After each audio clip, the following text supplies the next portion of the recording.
Hi, welcome to the Men's Forum. I'm your host, Gary Costanza, and tonight we're going to show part two of a wonderful piece that was originally aired on PBS. It's called The War on Boys. It's hosted by Fred Barnes. Last week we broadcast part one, and we split it up into three parts. So, as I said, this is part two. Last week it was the general subject was feminist propaganda and the shortchanged girl, the supposed shortchanged girl.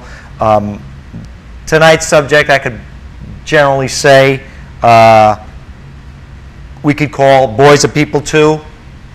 And without further ado, I want to show part two of The War on Boys.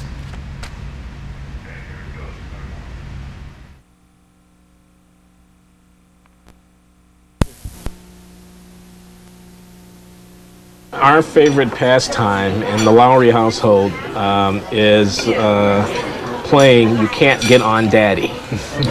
Now, this is a game that involves me on my hands and knees, less so now that the 9-year-old is over 100 pounds and is 4 feet 11 inches tall. It's a big kid. Yeah, he's a big kid. Me on my hands and knees, and them climbing on my back, and me trying to, unmount them, Bronco style. And then if I can get them down and get on top of them, I can tickle them or kiss them. That's equally offensive as tickling. But that game has gotten, it used to be fun for me, and now it's gotten to be a chore. But they are every bit as eager to play it, every night. I mean, they work up a sweat, they're running, they're leaping, they're jumping.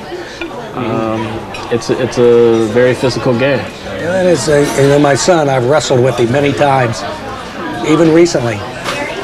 Never wrestled with my daughters. They never wanted to wrestle. Fathers are notorious for this kind of action play with their young boys. It drives mothers up the wall. One colleague of mine, Jim Herzog, calls it kamikaze play. That kind of play where you jazz the little boy up right before dinner or right before he's supposed to go to bed. Mom says, "What are you doing to him?" Wrestling with him and tickling him and that kind of thing. Yeah, rough and tumble play. Mm-hmm. Well, guess what? Research shows that if fathers do this with their sons in a loving way, not hurtfully, not shamefully, they set limits so it doesn't get out of control, and then they calm the boy down and hold him. That boy has better anger management, better recognition of other people's feelings, and is healthier and happier as an adult when he grows up. There's a 13-year-old boy who happened to read the writing that I did about the fantasy play with the kids in Boston, and he turned to his mother and he said, "See, this is why I could never play with you. Dad understood that we needed to fight one another, and you always wanted us to be friends." He was talking about playing with some dinosaur figures. I mean, I think we keep trying, let's have friends, and there's lots of writing that's happened to help teachers and parents support and sort of rechannel boys' play. And some of the suggestions are things like when boys are doing that bad guy, I'm killing the bad guy, what mothers and teachers should say is, ooh, he looks hurt, let's build a hospital for him. And one model in the book said, maybe he'd like a bubble bath. And I think we're sort of missing it. Perhaps nowhere have the battle lines been more clearly defined than in the matter of toys. Here's one point of view. I have 2 grandchildren. I have a grandson and I have a granddaughter. I love them equally. And I wouldn't want my granddaughter to grow up and have fewer rights than her little brother. And I don't want to fall into the trap of buying sexist toys for them, which are going to encourage her perhaps to think of things that have been considered traditionally female, or for him to grow up thinking of things that have been traditionally male, and then to lose the opportunity to think about other areas which they might also enjoy, but which might not fit into that gender stereotype. Sounds reasonable, but listen to this. My husband and I have 3 kids. We had 2 little girls, and I was shocked to see how my little girls liked dolls. I never liked dolls when I was a kid, but they liked to play with dolls, and they would set them up in little setups around dining tables with little fake food. And then we had our little boy. When Danny started to get old enough to play with toys, we didn't think to get him separate toys. We didn't think to buy him guns and stuff. So we didn't have that in the house. So he would take my daughter's dolls and shoot with them. He'd take a Barbie doll. He'd use it for his own aggressive purposes. Now, we could have said to him, this is ridiculous. We don't want war toys in our house. We don't want anything like that. You can't use these dolls for that. Why don't you do a little kid setup? We could have negated his desire to be a boy.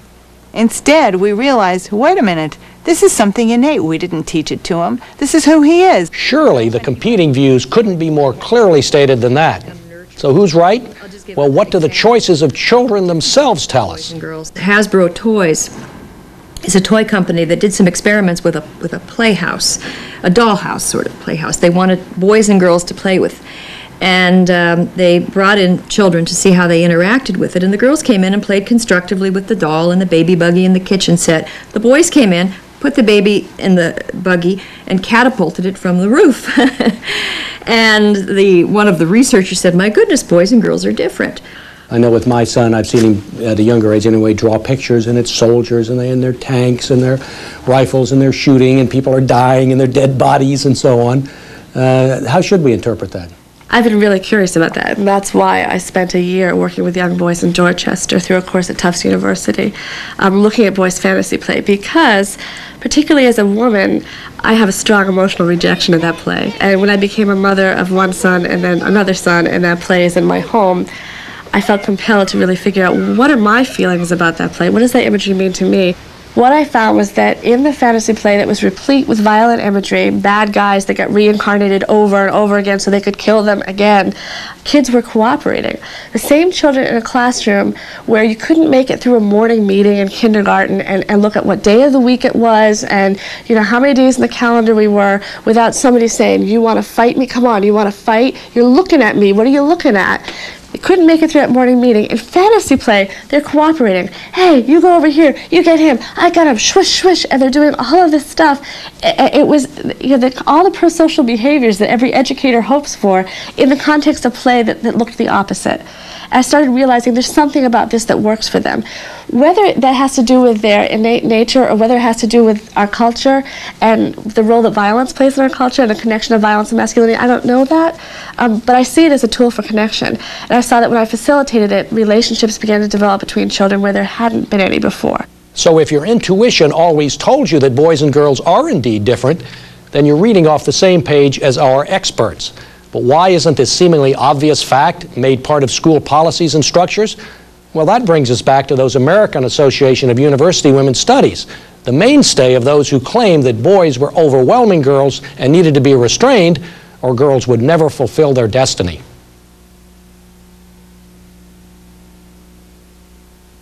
In Brookline, where I live, a colleague of mine at Boston University is on the school committee, and I know he spends a lot of time thinking, he has two daughters in the schools, about what the classroom environment is like for girls. His daughter happens to be talented at math, and he's so worried that she will not want to develop her talent because of some idea that math is not something that girls do. So that I think dominates the discourse among educators, and a concern that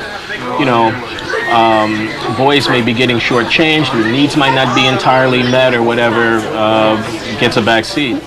What was your reaction in 1991 when that report came out from the American Association of University Women that said girls, not boys, but girls were being shortchanged in our education system, and girls had low self-esteem, not boys? Well, I had two reactions to that AAUW report. One was I have two daughters, so part of me said, great, we're taking good care of our girls, that's a great thing. The other part of me said, wow, they really missed the boat. They took a survey, and someone either didn't advise them or they didn't tell people that when you direct survey boys and girls, they will react very differently. They're built to react differently to that. And the boys will practice much more bravado, much more posturing. They'll act like things are much better than they are. And the girls are much more likely to cut right to the quick and say, just yesterday I was thinking about suicide. And that's how they're set up by society and biologically. So I read that and I thought, my Lord, they've created this huge study based on a direct survey, and they haven't told anyone how flawed that is. And in the survey, of course, it ends up that the girls seem to have lower self-esteem than the boys, and the boys seem to be doing fine. So once that happened, I just thought, whoa, we have to get it out to the world that this is not accurate, and that it indicates how the culture doesn't even understand its own children. It doesn't know how to question its own children. in our recent report, which is an update to the 1992 AAUW report, our recent update, which we have released in October. That report deals with girls' and boys' strengths and girls' and boys' weaknesses.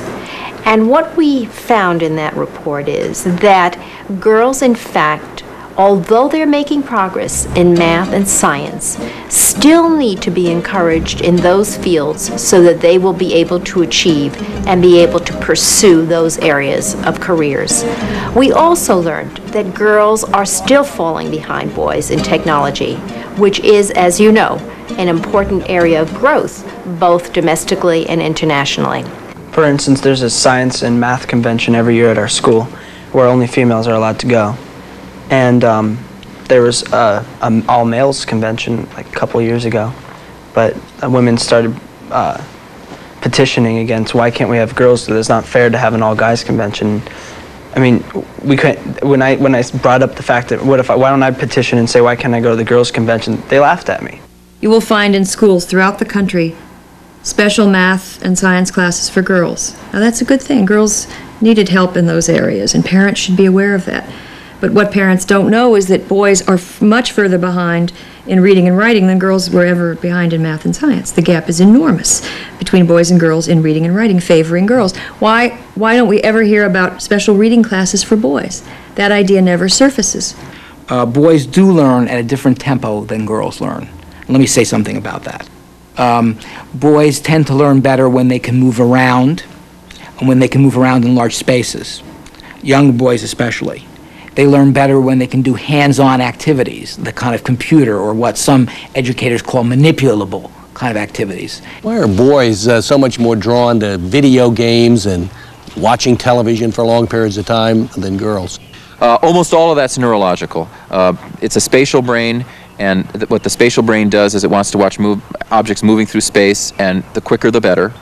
And that's very entertaining, and it's very tantalizing. He's watching objects move through space relatively quickly. He won't watch, by the way, soap operas. Most boys don't watch that because that's too slow. They want faster moving images. And he doesn't have to have a long attention span to a particular object or image. Not like doing his homework, which is longer attention span. Most of our elementary classrooms sit boys for long periods of time to sit still and teach them visually, the worst possible thing.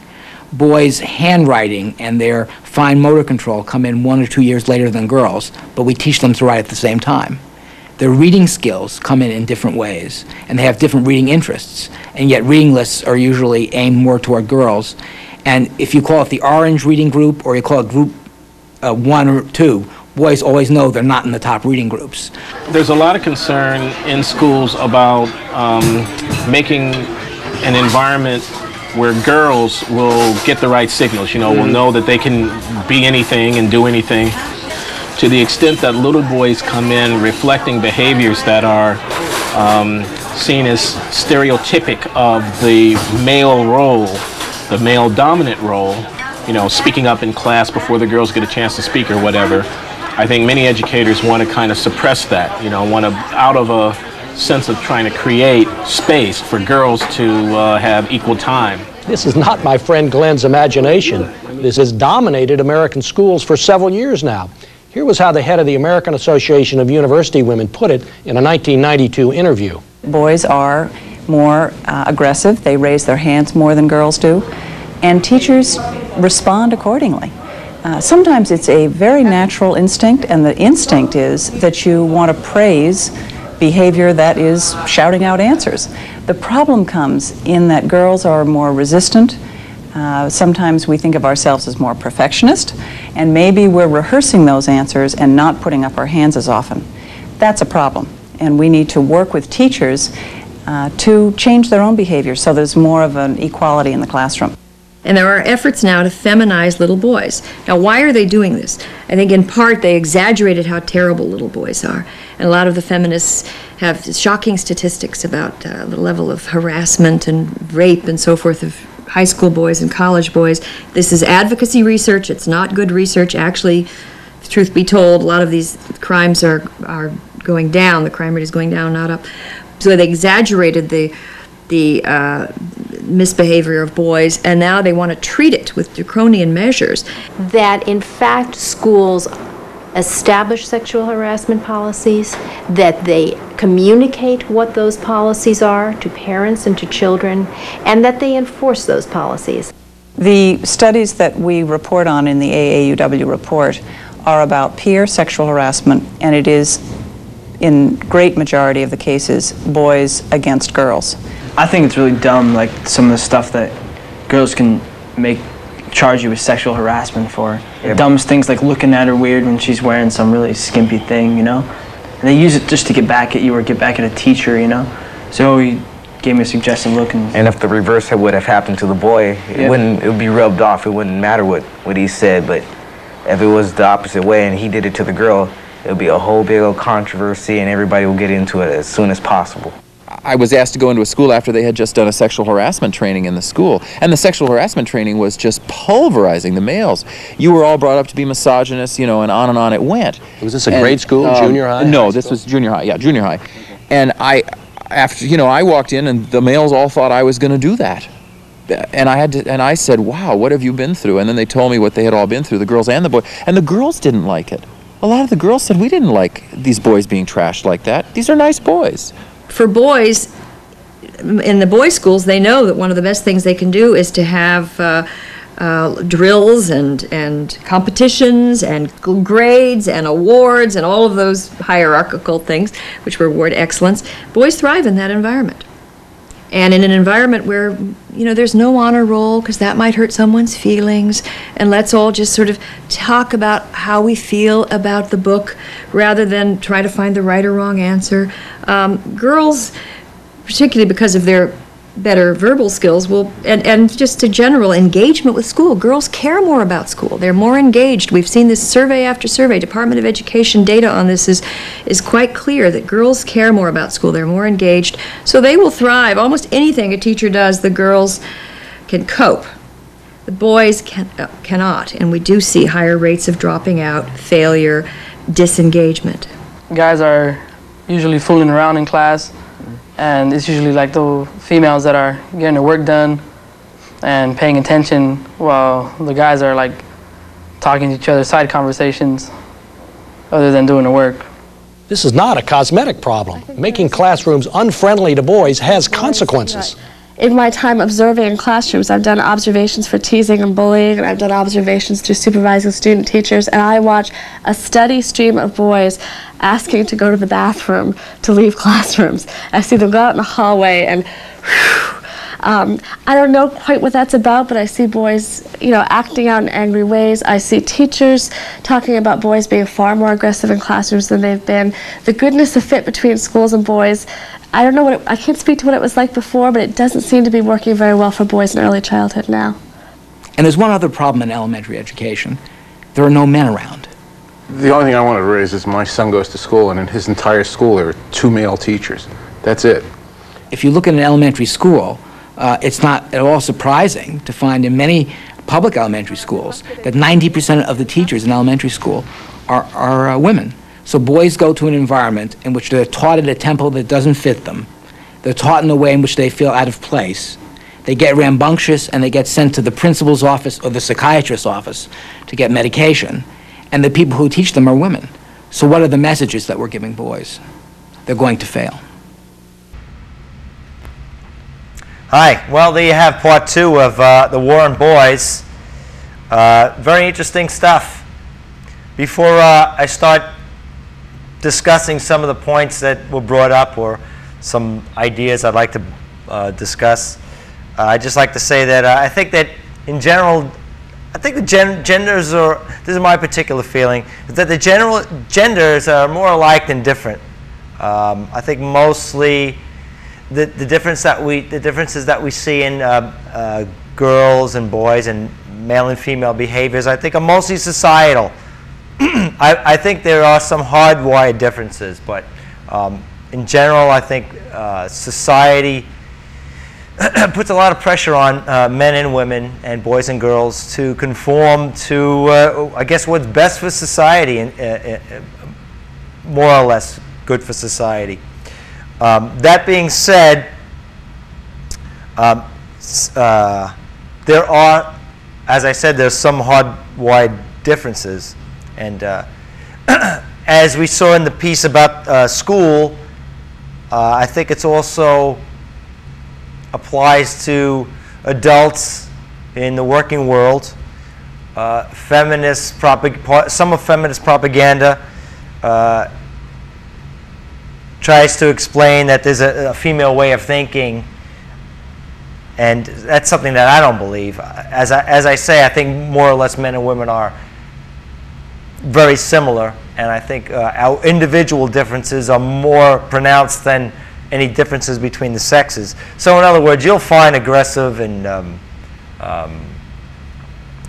independent women, and you'll have sensitive and emotional men.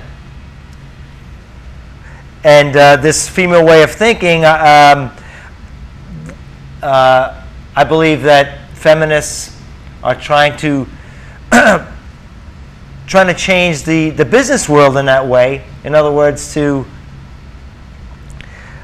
try to change corporate America into something that maybe frowns upon hierarchy and competition.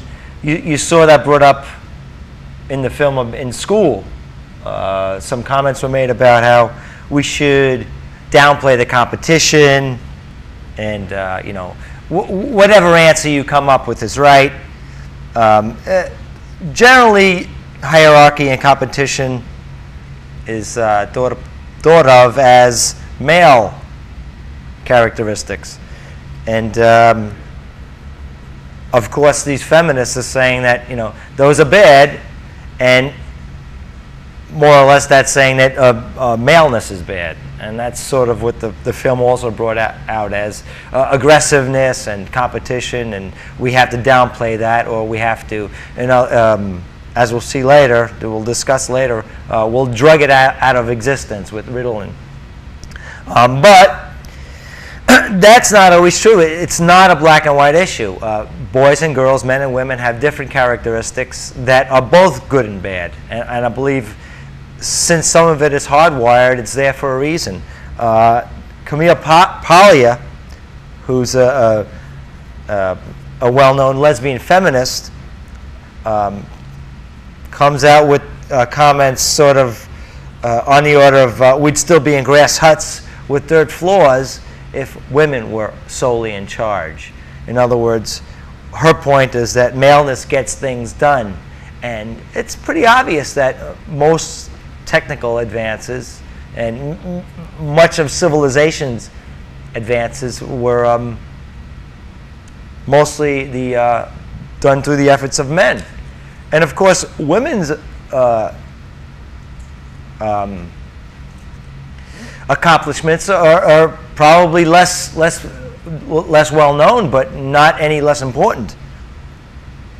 All right, so this aggressiveness that we're told that is something that's got to be curtailed or gotten rid of in school by boys is caused by, I believe, a complex societal pressures on them.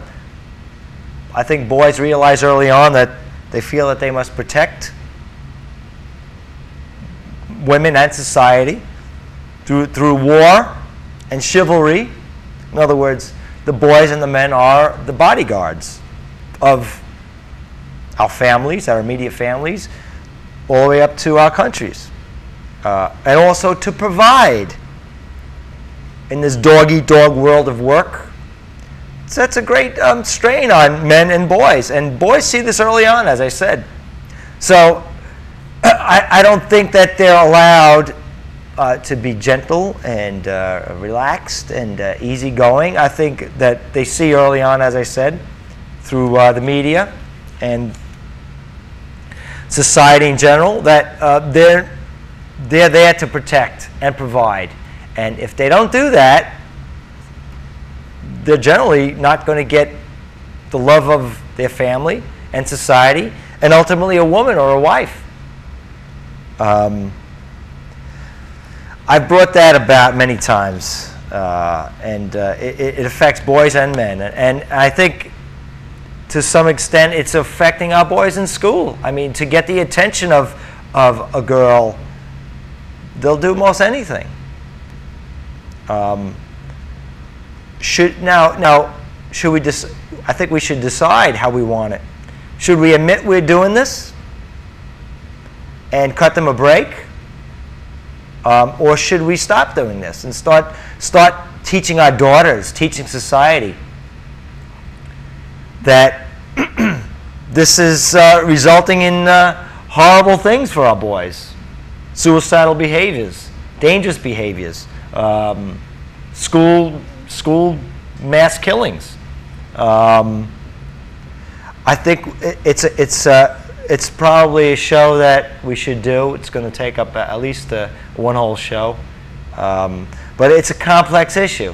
It really is. We're running out of time. Next week we're going to show part 3 of The War on Boys and wrap it up. And I'd like to encourage you to email us here at the Men's Forum. Also, there's a great website I would like you to check, mensnewsdaily.com. You'll see the graphic at the end. Great stuff. So, until next week at the Men's Forum, good night.